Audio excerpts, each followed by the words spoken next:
Before he called the White House home, President Donald Trump's home turf was New York City. And back in the 80s, 90s, and early 2000s, the future president had a big presence in the Big Apple.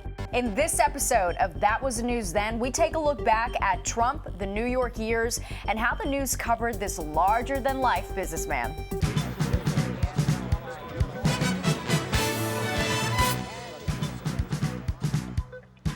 We begin with getting to know a little bit more about the man who would become the 45th and 47th President of the United States.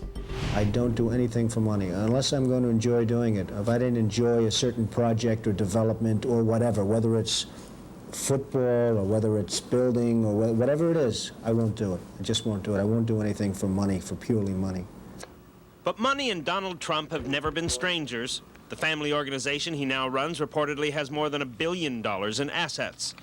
Family and friends say Donald was brash and willful as a teenager, so his father sent him to the New York Military Academy for high school. Fred, his father, built his empire in the outer boroughs. He still manages the 25,000 units of housing he's constructed since 1923.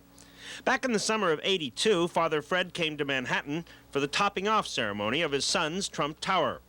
Being his father's son has helped supply Donald with friends in high places. As a matter of fact, we represented his dad. His dad, Fred Trump, was a builder years ago, and my law firm represented him. I know Donald. He's exciting. He's interested. He has experience. He pays his taxes. If you look at the whole person and his work product, you have to say that Donald Trump is an asset to the city of New York, and I like him personally. I think that someday he may very well be known as the master builder. Donald Trump would probably say he's already proven himself a master builder. He feels the Grand Hyatt Hotel proved him a man of vision. In 1975, this place was the closed-up Commodore Hotel. Today, the Grand Hyatt's 1,500 rooms command top dollar. 1,600 people work there. And as part of the deal, Trump restored the exterior of Grand Central Terminal.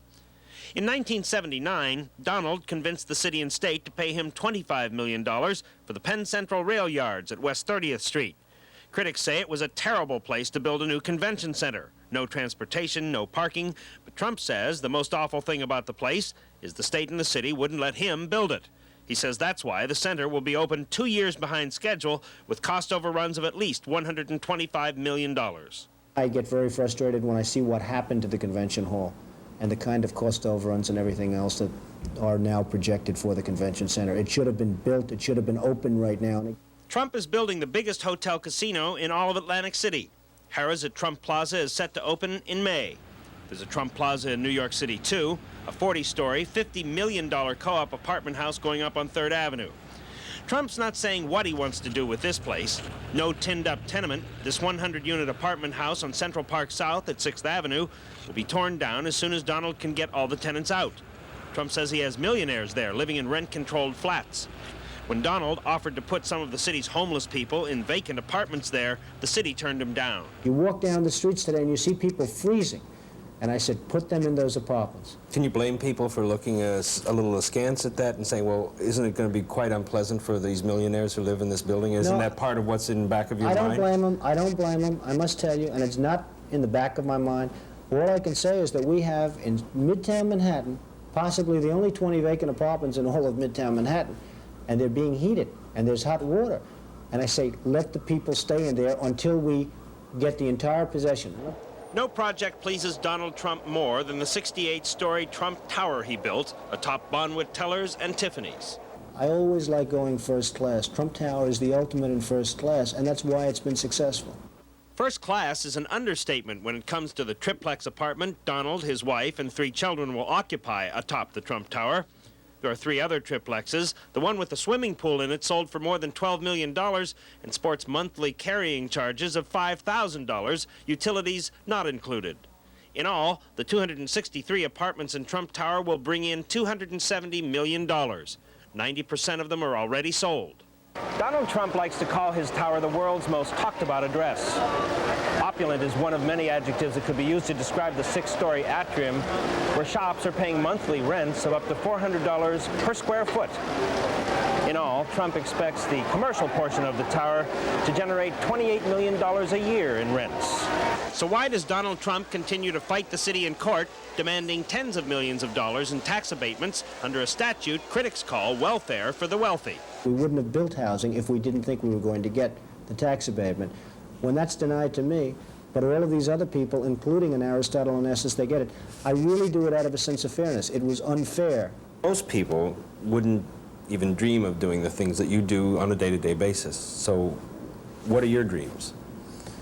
I just really want to continue to do a good job. Bob O'Brien, Channel 5 News.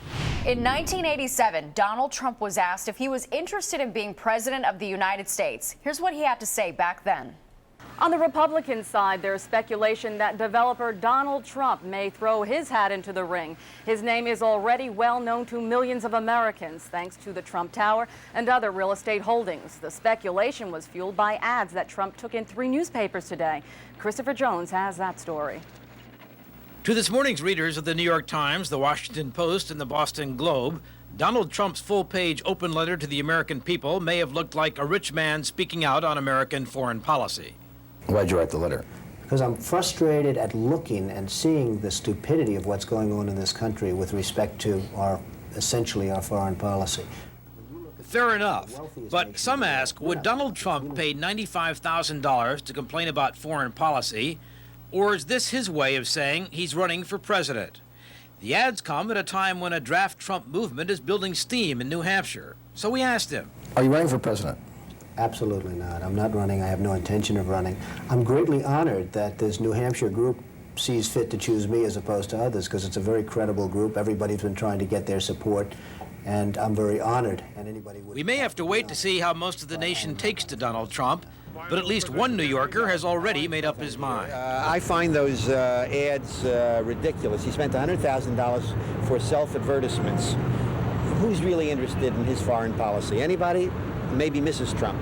Ed Koch has been a disaster as a mayor. You know it, I know it, everybody knows it. I want to make it very clear, I'm very biased. I don't like him. Ed Koch has been a lousy mayor. I believe he'll go down as probably in history the worst mayor in the history of the city of New York. And, you know, when I say that, it's hard for him to say, I really like Donald Trump. So right now, ask Donald Trump if he wants to be president of the United States, and he will tell you no.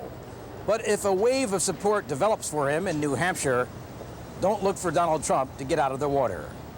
Christopher Jones, Fox News, Channel 5.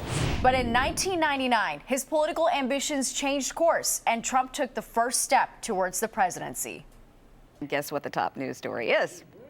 Donald Trump says he is ready to make his biggest deal ever. He wants to run for the presidency and has formed a committee to study his chances of winning the White House. He even wants a famous talk show hostess to be his running mate. Dick Oliver is at Trump Tower, where the Donald is hoping to go from the penthouse to the White House. Dick, what can you tell us? That's right, Lynn, and we are joined by Hank Scheinkopf, the political analyst, to take a closer look at the Trump presidency. What are your thoughts? Why not? He's a New Yorker who gets things done. He's got his name on buildings like this one, and he has some good ideas, like telling Pat Buchanan to take a walk. He has programmatic ideas. He's got a reasonable record with working people. He's got union jobs. Why not? All right, he appeared on the Larry King Show and spoke about his potential running mate. And this is what he had to say. The polls have been unbelievable. So I am going to form a presidential exploratory committee. I might as well announce that on your show. Everyone else does. But I'll be forming that, and effective, I believe, tomorrow. And we'll see. I mean, we're going to take a very good, strong look at it. And if I felt I couldn't win, I wouldn't run. I absolutely would not run. I'm not looking to get more votes than any other independent candidate in history. I'd want to win. All right, what about the Trump-Winfrey ticket? Well, it gets kind of absurd. I mean, realistically, we've had one song and dance man in the presidency. We've had a couple of song and dance men in the Senate. Why not a developer and a talk show host? I mean, this is politics in late 20th century America. Anything can happen. Anything can happen. What are the odds here? The issue isn't whether he runs for president and wins. The issue is what happens to the Reform Party. They nominate Pat Buchanan, they get moved all the way to the right and marginalized. They nominate Donald Trump, they got a shot to create a third independent movement. And that's just the way it is, and that's why Ventura is so interested. All right, you mentioned some of these characters. What happens now as far as that third party is concerned? You've got Ventura, you've got Buchanan, you've got Perot, potentially other people as well. A lot of what occurs here will determine the outcome of the presidential race, frankly, in 2000. If Buchanan's the nominee, he'll destroy the Republicans. If Trump's the nominee, who knows? But more importantly, the battle here is between Minnesota Governor Jesse Ventura and Ross Perot, the mega millionaire billionaire, for control of the Reform Party.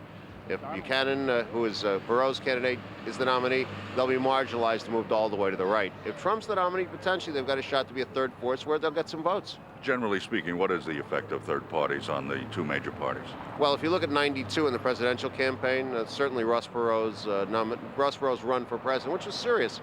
He went in and he went out, if you may recall, helped Bill Clinton become the president. He took votes away from the Republicans. And it can happen either way, only because the Reform Party has a brand name and people are used to voting for it. So you would not advise scoffing at a Trump candidacy? I wouldn't advise scoffing at the Reform Party, and Trump is a more logical choice for them than Buchanan is if they want to be important. Hank, thanks for coming out this morning. Thank you. Hank Shankoff, political analyst. After the city couldn't do it, Donald Trump stepped in to fix Central Park's Woolman ice skating rink. But could he do the same for the zoo? Well, Donald Trump put the ice where his mouth was. He said he'd fix the Woolman skating rink, and he did, early and under budget. The city had poured millions of our tax dollars into it year after year, and still no ice. Then along came Trump. Rosanna Scotto reports. The Woolman skating rink has been a thorn in the city's side. No matter how hard they tried or how much they spent, the city couldn't put Woolman back together again until builder Donald Trump stepped in and did what many people call the impossible. Where the city spent 7.5 years and $15 million, Trump finished the rink in 3.5 months and about $3 million, and even saved the city some bucks. Why it was done so quickly by me and so long, well, talk to the city about the 7.5 years. As far as we're concerned, I'd like to say that we're capable people. Now, just because Mr. Trump came in at record time and under budget doesn't mean he scrimped and scraped the bottom of the barrel. According to him, he used the best of everything, from construction workers to equipment. If you look at the quality of this pour, you know, this is something only construction people really understand. Trump acted like the proud papa, showing off the outside and the inside of the complex, while the workers put the finishing touches on everything, including the renovated landscape. But Mr. Trump was concerned. He hasn't been told yet if he can run the place when it opens, and he's worried about what will happen if he's not around. If it's not taken care of, we're going to have graffiti all over the place in 3 weeks, and it's going to be horrible. Somewhat obviously missing from today's media event was the king of the parks himself. Commissioner Henry Stern said he couldn't make it because of scheduling conflicts. But was he given the cold shoulder? No, there was, well, he didn't have to accommodate me. Henry Stern has opposed me on everything I've ever wanted to do in the city, practically, but I still like Henry Stern. I've always gotten along with Henry. He's been opposition, and I always say, please oppose me, Henry, because so far things have worked out okay. The skating ring will open to the public sometime in November, depending on how much cold weather we get.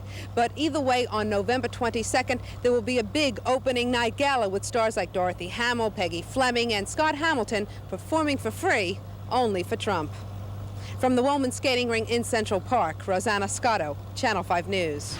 Developer Donald Trump made a successful takeover of the city's Woolman skating rink, and now the billionaire has another project on his mind. But as Steve Powers tells us, he will have to fight for it. There it is, amidst the foliage of Central Park, the Central Park Zoo. To many, it's a respite from the mad pace of the city. But now it's become a battlefield, and in the trenches, Mayor Koch and Donald Trump. Trump, triumphant in completing the Woolman rink last year at a cost of about $2 million in 4 months, after the city spent $12 million in nearly 8 years, is on the attack. The battle zone is strewn with charges and countercharges. The fact is that the zoo has been closed about 4 years and will cost $28 million, $6 million more than planned. You look at a simple zoo that's been closed from 1982 to the present, and they're talking about 6 years. How long should it have taken? It should have taken, I would say, no more than 12 months to 18 months. They're saying it won't be open until next year. Well, they're just not competent people. You're talking about people that don't have ability, and that's a shame. There's no leadership at the top. Ed Koch has been a mayor who, all he's got going is one-liners. And Trump says he'd like a shot at rebuilding the zoo. Is Donald Trump going to move into this project and complete it? No, the project has basically already been built. It's done. The animals will begin moving into the zoo in a few months. There's no room for Trump den in there. No den or even a cage. They don't want me to get anywhere near it. Not for the good of the city, but because they don't want to embarrass themselves. Is there something personal between you and the mayor? Is it political? If I ever run against Ed Koch, I'd beat him, because that man is weak. He's so weak. It's so pathetic. When you look at the corrupt administration... Are you ready to run against him? I'm not running against him because I don't want to be mayor. Donald Trump has said that if he ran for president, he would win. Is that braggadocio? Or as they say in Italian, chutzpah? One thing is for sure, that at about this time next year, either there's going to be some animals behind this glass, or Donald Trump will be rattling Mayor Koch's cage. Steve Powers, Fox News, Channel 5. In 1989, a controversial ad Donald Trump took out in several newspapers calling for the death penalty divided the city and the nation.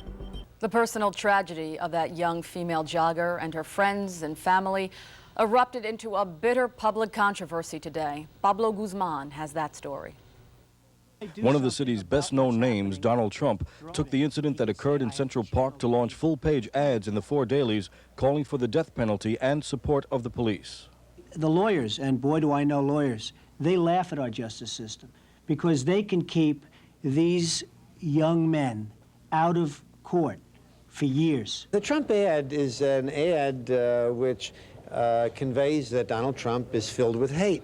When Mayor Koch talks about the fact that I and other people in this city aren't supposed to hate people that go around killing and robbing and mugging all of us, then I disagree with the mayor. The politicians and the powerful were not the only ones who spoke out against the attack in Central Park.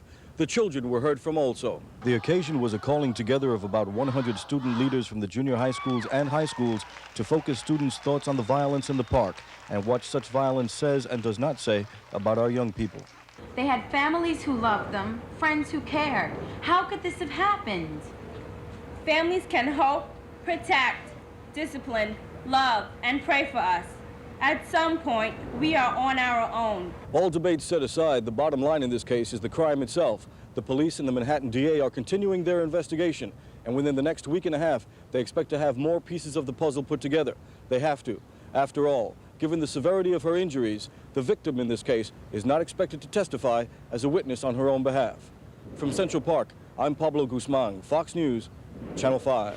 In 1990, Trump's new casino and hotel on the Atlantic City Boardwalk opened with big fanfare, but just a year later, there was trouble for the Taj Mahal.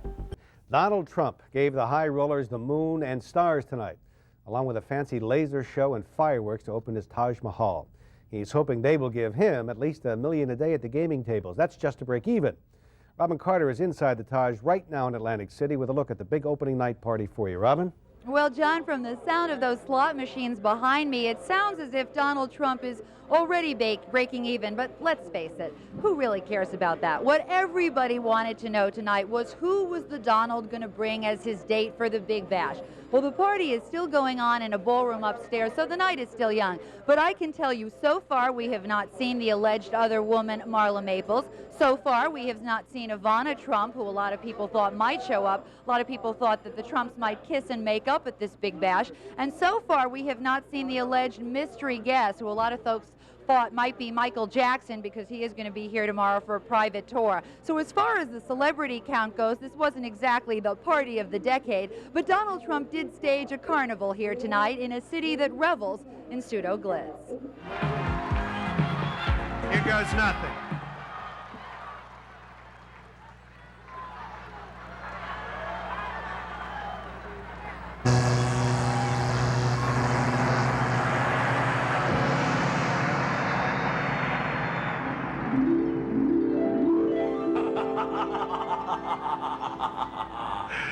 Good evening, Master. Donald Trump's party of the decade was a cross between Arabian Nights and Star Wars, as a laser light cut the ribbon on the Taj Mahal and a spectacular fireworks display officially christened the casino.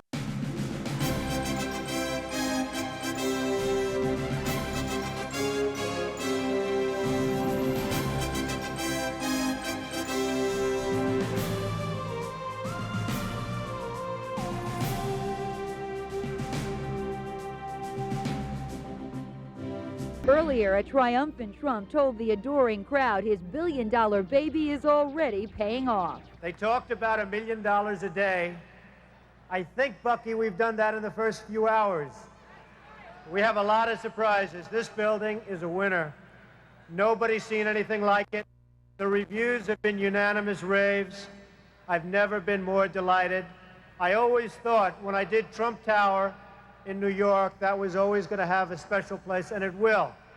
But now this really has to take the mantle, because what's happened here is beyond even my wildest expectations. And among the fabulous somebodies who have already shown up for this party, model Elle Macpherson and Michael Spinks, and casino rival Merv Griffin, who lost the Taj to Trump in a bitter takeover battle. And to think, ladies and gentlemen, that I owned this for 24 hours. This hotel casino alone is going to bring hundreds of thousands of new people to Atlantic City, and once they get a taste of this end of the boardwalk, they're never going to leave. They're going to love it. The boardwalk has tilted, ladies and gentlemen, and I'm delighted. And the billion-dollar Taj is already shaping up to be quite a blockbuster. On Monday, the Taj was only open for slot machines, for real money, and on that day they took in over $900,000 in just 8 hours. Today, the first day of unlimited gambling, an official tells me they expect to rake in over $3 million. So at least so far, it looks like Donald Trump is winning at his latest game of Monopoly on the Atlantic City Boardwalk. I'm Robin Carter. Now back to John in the studio. All right, Robin, thanks. Well, the song says what a difference a day makes, but what a difference a year can make. Last year, the Trump Taj Mahal Casino opened with great expectations, but that's hardly the mood now. One step beyond your wildest imagination. A billion-dollar dream come true. Or could it be a nightmare waiting to happen? The Taj Mahal opened its doors to reveal a lavish casino 1 year ago today.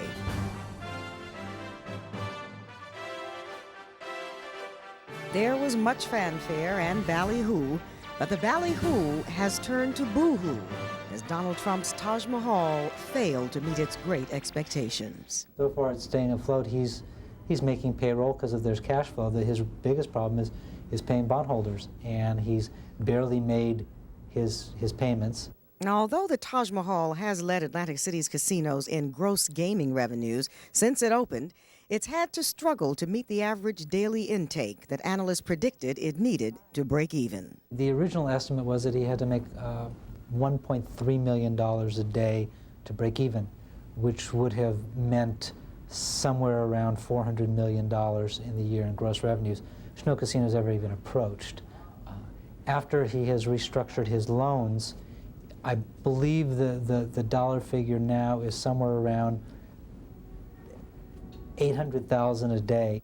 A financial stability hearing on the Taj Mahal began last December and is still going on, and will run smack into the casino's April 26th relicensing hearing. And according to Trump's attorneys, financial restructuring will put the Taj under bankruptcy protection by April 8th. Hey, 000. And while Trump was busy trying to keep the Taj Mahal afloat, it's possible he may have been causing Trump Castle and Trump Plaza to sink. If you look at the numbers from last year, every property lost market share last year as a result of the Taj Mahal opening. Taj officials anticipate they will be in bankruptcy court for quite some time. And Trump just might end up with the Trump card. Some analysts say there are two lessons to be learned here. Don't bite off more than you can chew, and all that glitters is not necessarily gold. The Trump shuttle gave Pan Am a run for its money as the dueling airlines competed to rule the sky. Donald Trump says he's out to divorce some Pan Am customers from their shuttle flights so he can get the business. Christopher Jones reports.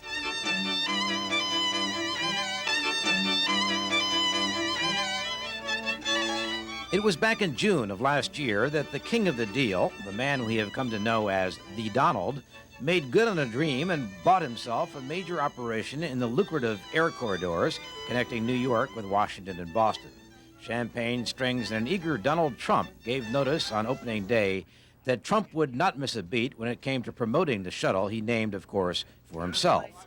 Truthfully, it was great for the Trump ego.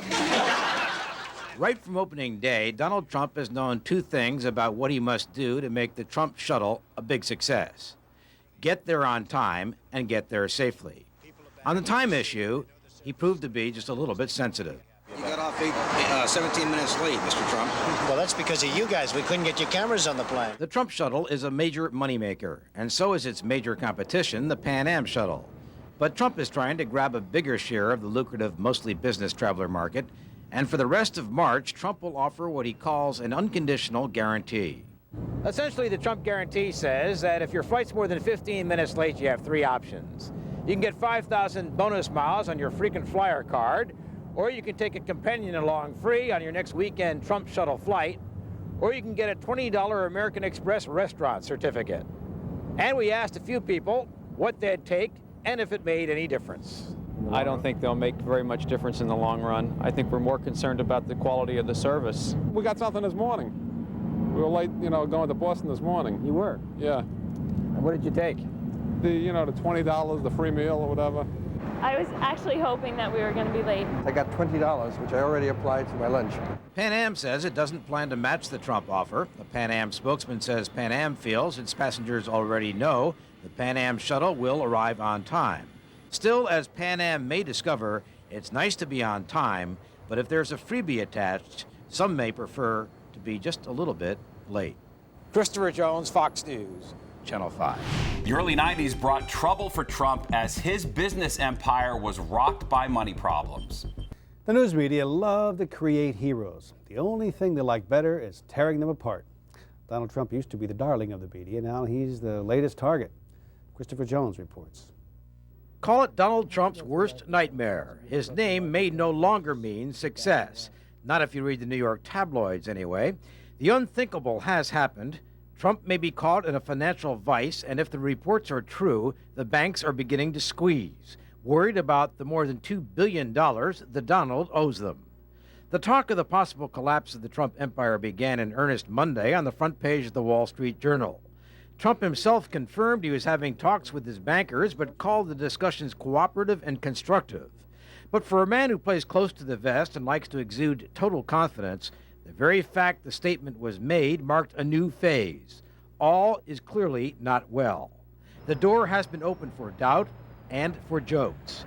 Trump may have to unload the public trappings of super wealth, including his super yacht, the Trump Princess. So far, no buyers. And if Trump does sell out, Associated Press writer Larry McShane suggests Trump's next book should be titled Trump, the Living Room Carpet. Trump has argued all along that his name is on everything because his name gives more value to the things it is on. But does it anymore? What does Trump's name mean to you now? Money. A little less, though, than it did before. I feel sorry for him. He's coming down a lot more than most of us are ever going to come down. He's going to really take a tumble. It's going to hurt everybody in real estate. It's going to have a ripple effect on anybody in the real estate business. Are you in the real estate business? I deal a lot in real estate. I think he's just going to go down like all the rest of them. Just be rich for a while, then just get poor. Not poor, but he'll probably just be average rich. Not... The jury is still out, but it may be helpful to remember that Donald Trump has faced heavy odds before. In the early 70s, when the Wizards wrote off the entire real estate industry in New York City, Donald Trump dove in and made millions when the experts said he couldn't. Donald Trump may no longer sail the seas on the Trump Princess, but that does not have to mean he will drown. Christopher Jones, Fox News, Channel 5. Donald Trump and the banks that loaned him money are still locked in marathon negotiations that will probably drastically reshape the Trump empire. Donald's in a hell of a lot of trouble. The only thing that may be keeping him from filing Chapter 11 bankruptcy right now is all the banks. When you owe hundreds of millions of dollars to the banks, they become your partners. They don't want to see you go under. The immediate issue, tens of millions of dollars in missed interest payments on Trump Castle Casino bonds. The beleaguered billionaire has been given until next Monday to make up the default. It's possible he could be forced into bankruptcy or liquidation and could even lose his casino licenses. But at the Donald's 44th birthday party this past weekend, Trump told his workers at the Taj Mahal casino not to count him out. Over the years, I've surprised a lot of people. The biggest surprise is yet to come, and it won't be much of a surprise to those of you that know. Thank you very much. But the real stakes are even higher. According to the Wall Street Journal, Trump's bankers are pushing him hard to give up day-to-day control of the Trump organization. The Journal also reports the banks are no longer trying to nurse the Donald back to financial health. They're simply trying to pave the way for an orderly liquidation of his assets. He should have gotten out of real estate 3 years ago. Instead, he was buying things like the Plaza Hotel, paying top dollar. Bought the Trump shuttle just as that market was weakening. So he missed some of the biggest cycles of his life. A few months ago, Donald Trump was wrapped up in a steamy sex scandal with Marla Maples and was in the middle of breaking up with his wife Ivana. That battle had just started to cool down, and now the Donald finds himself fighting for his financial life. Right now, it looks like the high-flying Trump saga may land in either bankruptcy court or under the eyes of his creditors. And even then, Donald Trump's troubles may not be over. The Wall Street Journal reports Trump personally guaranteed $500 million in loans from bankers who were swayed simply by the power of the Trump name. And he could end up owing some of that money even if all of his properties are sold. John Johnston, Fox News, Channel 5. The self-proclaimed master of the deal has pulled it off once again, and this latest deal may have saved his financial empire, at least for now. Donald Trump needed to come up with $20 million by midnight. A group of 7 banks gave Trump the $20 million to pay the interest on his junk bonds for his Trump Castle casino. The payment keeps him from defaulting and possibly losing his empire, while complex negotiations on a long-term bailout continue. The banks want Trump to sell some of his assets, but they had no choice but to give him more money right now. The key has been to avoid a distress sale, if possible. Trump said he was happy with the outcome, which gives him 5 years to restructure his empire. But as he buys time, his financial challenge does not get any easier. Bankers had to suspend interest payments on his $2 billion of loans, and Trump needs another $45 million to keep afloat through summer. Analysts say banks are giving Trump more money because many of his assets, like the Trump shuttle, the Plaza Hotel, make money. And bankers believe that these properties would fetch greater prices after a few more years of profitable operations. Well, obviously, the banks have considerable exposure at stake, and it's in their best interest and the interest of their stockholders that there be an orderly process available to Trump. If they were forced to deal with a fire sale mentality or approach, then they might not realize the best pricing available in the sale of some assets in order to pay down some of the debt. As part of his new deal, the free-spending Trump will be put on a strict budget, $450,000 a month, or about $10 every minute. Most of his money will go toward maintaining the 50-room penthouse at the Trump Tower and his 118-room, fully staffed Mar-a-Lago mansion in Palm Beach. It's a lot of money, but less than the $583,000 he spent on personal expenses last month. In May, Trump also spent another $246,000 maintaining his private plane, $840,000 on his Princess yacht, $2 million in interest on his personal line of credit, and $380,000 for charity and legal fees. These business expenses, however, will not be counted in his new budget. Donald Trump's troubles couldn't have come at a worse time for the nation's banks. They have very poor earnings, and they're starting to cut back costs. Yesterday, Chase Manhattan Bank said it was going to have to eliminate 3,000 employees. Bob Plunkett, Fox News, Channel 5. Money woes weren't the only problem Donald Trump faced in the early 90s. It was a war of the Trumps as Donald and Ivana's divorce battle heated up. And it's a night when both sides are digging in deeper, squaring off for the battle for the billions, the Trump fortune. Donald and Ivana are lining up their attorneys, public relations people, and accountants. Our Judy Licht has the latest details. I'm shocked to see so much press. I know the only thing they want to do is discuss the tour to Trump today. Wrong, Don. They wanted to talk divorce like everyone else. I feel bad for Ivana. I don't think he's handling it very well. What do you think she should get? A lot more. Well, she deserves all she can get. The whole town has an opinion on the so-called war of the Trumps. The divorce of the decade has turned into a duel between the leading gossips, Liz and Cindy, for the greatest scoop. Even the lawyers and the publicists are duking it out. Ivana has hired public relations whiz John Scanlon to take on Donald's firm, Howard Rubenstein and Associates. And yesterday, Ivana's lawyer, Michael Kennedy, threatened to sue Rubenstein for allegedly slandering Mrs. Trump. But enough of the bishops and the pawns in this chess game. Let's get back to the king and queen and find out how this latest round supposedly started. The real break came because they went to Aspen, and there they were, the happy couple, and they kept bumping into this actress, Marla Maples, and she's the one that Donald has supposedly been seeing for about a year. And my sources tell me that Donald went out on New Year's Eve, and instead of bringing Ivana, he brought Marla Maples to a party. Evidently, one day, Donald and Ivana were skiing, and they stopped for lunch at this place called Bonnie's, and there was Marla Maples, and supposedly Ivana had some words with Marla Maples. Basically, stay away from my husband. There are lots of Mrs. Mapleses. I mean, Donald was blessed with the genes of John F. Kennedy. John F. super stud, you know. And Cindy Adams says Donald met with Ivana just yesterday. He went alone.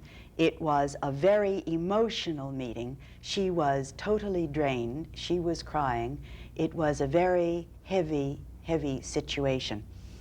They talked somewhat. She wants $150 million. It's a nice round sum. She would also like to have a jet plane. She would also like to have the plaza. What about the prenuptial agreement? I spoke to Donald today. Donald says, quote, I will be fair to her. What does fair mean? He says, I have always loved Ivana. I am very devoted to her. I am very devoted to my children. I have always been good to her. I will be good to her now. Today, representatives from both sides tell us that they want things to, quote, cool down a bit so that, quote, reasonable heads can negotiate in a reasonable fashion. But when you're talking about $1.7 billion, you wonder how reasonable can that be?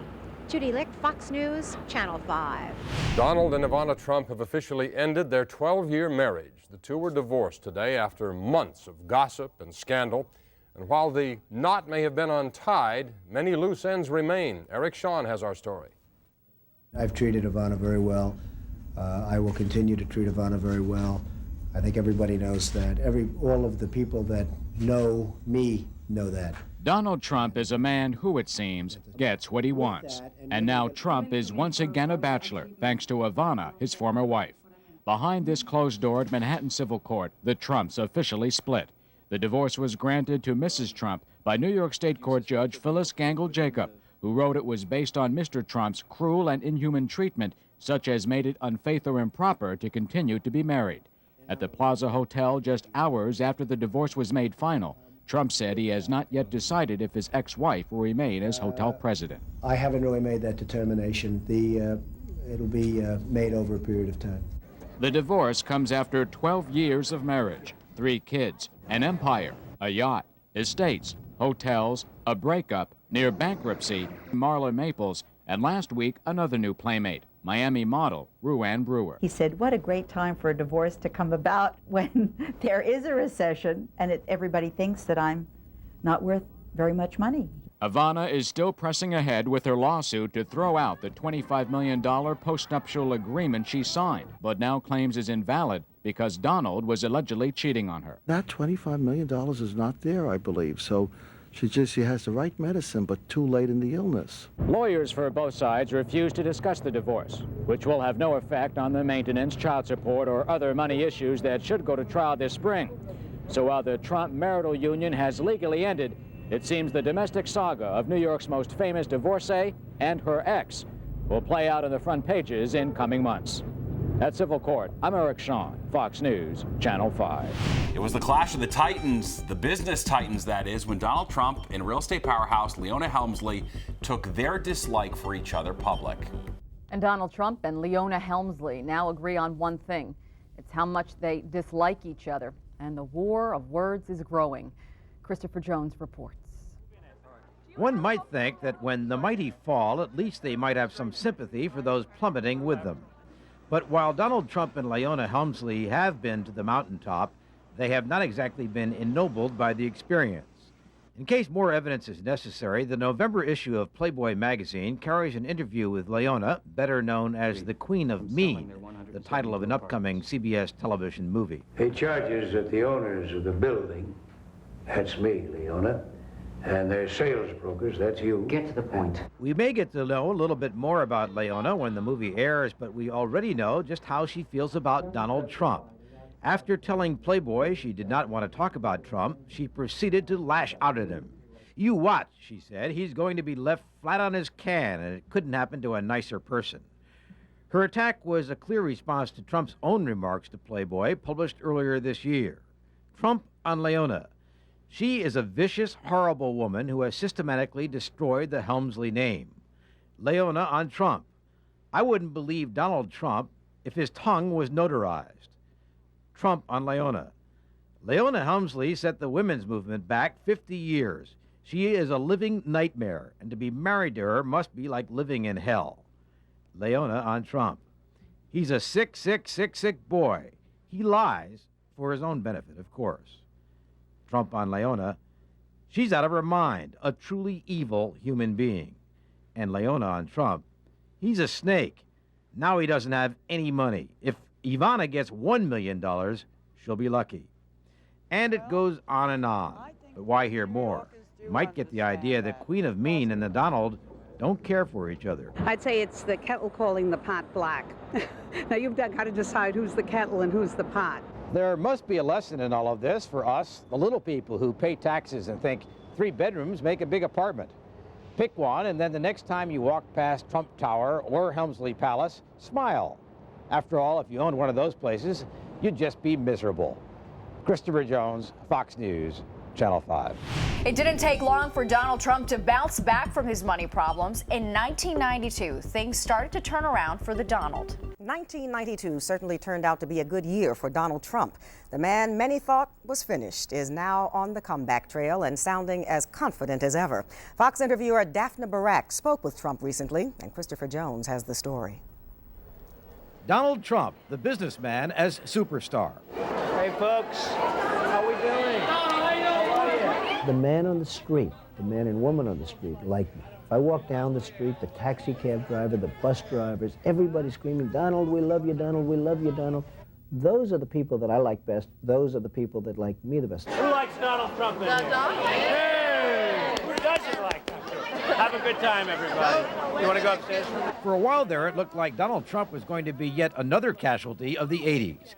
But suddenly, Trump is creating a new role for himself, the comeback kid, a 90s survivor. Telling Fox interviewer Daphne Barak. It's been a rough 2 years, and this has been maybe 1992 has been perhaps the best year of my life. It's been just an incredible period of time. It hasn't been easy for the Donald. His personal life was the stuff of newspaper headlines. The messy divorce, the on-again, off-again affair with Marla Maples. Then there were the endless meetings with bankers as he struggled with an estimated $5 billion in debt. During the bad years of 1990 and 1991, I had some really, anxious moments, but somehow I have something in me that doesn't let me think negatively, and I always thought that I'd succeed, and I always thought that I'd make it back. Forced by his bankers, Trump attacked his mountain of debt, selling assets like the Trump shuttle, his yacht, stakes in Alexander's, and the Grand Hyatt. He also sold off large chunks of the Plaza Hotel and 2 Atlantic City casinos. When I sell, let's say, a 20% interest in the Taj Mahal in New Jersey, I get a lot of money for that. And by getting a lot of money, I pay off debt, or I reduce interest rates, or I do other things, and make it even more successful. I mean, I predict that in a year from now, I'll be more successful than I was 3 or 4 years ago. Even so, analysts believe Trump's debts still outweigh his assets by hundreds of millions. But Trump still has his name and his fame, and he's trading on both, adapting his business philosophy to the new realities. And I think that's where the 90s are going to be different for a lot of people than the 80s. I think there's going to be less borrowing, and I think there's going to be more focus on management and cash flow. In the 80s, there was focus on asset and asset value. In the 90s, there's going to be focus on cash flow and keeping debt down to minimum levels. Trump's big cash cow at the moment is the Taj Mahal Casino, one of his 3 4-star casinos in Atlantic City. When the Taj opened, many called it the Donald's biggest gamble and predicted he'd end up with a losing hand. It hasn't turned out that way. At one time, the Taj Mahal had to make $1 million a day, and it's doing about $1.5 million and $1.6 million a day. So the numbers have been phenomenal. Most people predicted that that building was going to lead to my downfall. That was, part of my problem was I had this cloud of this big, huge, unopened building, and they really thought that this building was going to be a catastrophe for me, and it's really turned out to be perhaps my best deal. The best, the greatest, the most beautiful. Anyone who's heard Trump knows there's no room in his vocabulary for smaller words. It's easier for me to talk about the greatest and the best when I'm talking about the Taj Mahal or when I'm talking about a Trump Tower than it would be if I was talking about lesser things. I don't think I'd be able to sell them. Right now, Trump is selling his most ambitious product, Riverside South. If built as planned, Riverside South would dramatically change the Upper West Side of Manhattan. Trump wants to build 16 high-rise apartment buildings and a Riverside Park on the old Penn Railroad yards. We're building a city within a city, a great city within a city. And it will keep me busy. I mean, there's no question that will keep me busy. It'll be, I think, my greatest artistic achievement when it's finished. I'm not sure about my financial achievement because I'm not sure about that yet. I can't tell you. I don't know what the markets are going to be, etc. But I think it will be my greatest artistic achievement. With New York's real estate and construction industries still in recession, it could be some time before the first spadeful of earth is turned. But as you'd expect, Trump is optimistic, especially with Mr. Clinton going to Washington. I think the most important thing that Clinton can do in terms of the economy is to get the real estate industry back into focus, to get housing construction, to get an incentive to build residential property. If he can bring back those incentives, you will see an economy that's going to start to roar. It's really going to come back. I'm Christopher Jones, Fox News. In the early 2000s, it became the catchphrase heard around the world. You're fired. You're fired, are giving Donald Trump a Trump-sized paycheck. Now, you know that's his catchphrase on his show, The Apprentice. He's reportedly making a good chunk of change from that show, too, about $6 million for just 16 episodes. But as you know, the billionaire really does not need that paycheck. In fact, he says it may sound like a lot of money, but real estate is actually a lot better. In 2008, Donald Trump sat down with Fox 5 News anchor Rosanna Scotto to talk about the stock market, Wall Street regulations, and President Obama. The economic aftershocks just keep coming. The stock market is coming off a big rally, but investors are still worried and wondering what's next. Yesterday, I sat down with Donald Trump at his office in Midtown to talk about this volatile economy and where he's putting his money. And as usual, he didn't hold back. Well, the economy to me has been very interesting because it's a great opportunity. This is a fantastic opportunity to buy things. If you have money and or if you know what you're doing, this is a great, great opportunity to buy. I don't think I've ever seen anything like it. Now, I'm not a stock person, fortunately, but real estate is phenomenal right now. If you're an investor, this is the time. Your children are following in your footsteps. What advice do you have for them to weather this economy? Well, I have great kids, and it was very interesting because until the last year, they never saw difficult times before. They never saw a bad time. Everything, they went to school, they went to the Wharton School of Finance in the case of Don and Ivanka, and they came out and all they did is see this. And I'm glad because you're always going to have the ups and downs. The question is how low does it go? Because this is really a bad time. And this is 1929 all over again, almost. How low do you think it's going to go? Well, I personally think it's going to get worse before it gets better. And I think it's going to be perhaps even worse than that. I think it's going to be for a protracted period of time, for a fairly long period of time. We had a president who didn't do a great job, President Bush. This was not one of our great leaders. This was not Abraham Lincoln. This was not George Washington we're dealing with. And, hopefully Obama will do a good job. What do you think, speaking of Obama, his plans to tax people making over $250,000 a year? In this economy, do you think that's a good idea? Well, I don't think it was a good proposal, but I think it's going to be certainly on hold. The economy right now is so fragile that a move like that would throw this country into a major depression. Then you would have 1929. So I think he's going to be a very inspirational president. I hope he is. I hope he does a great job. And as I said the other day to somebody, if he doesn't do a great job, we're in big trouble. He can't do just a good job. He's got to do a great job. And great job is about people. He has to put the right people in place. A lot of people are mad about Wall Street. They want to see somebody take the blame. Should the U.S. Attorney look to see, is there somebody to blame here for this mess? They got caught up in their own hype. They got so caught up, and lots of things were done. If you look at Lehman, trillions of dollars of deals and bad deals and horrible deals and Bear Stearns and so many others. And these were great names. You know, 3 years ago, when you said Bear Stearns, when you said Lehman, you were talking about the Rolls Royce of Wall Street. So there have been a lot of things, and I'm sure there was some shenanigans going on. But I think overall it was just exuberance. Does there need to be more regulation on Wall Street? I guess the answer is going to probably be a resounding yes. How do you feel about some of those CEOs who are walking away with big golden parachutes or big bonuses? Well, I hate to see where a company goes down the tubes and billions of dollars is lost and some guy walks away with 35 million cash or 90 million in one case in cash.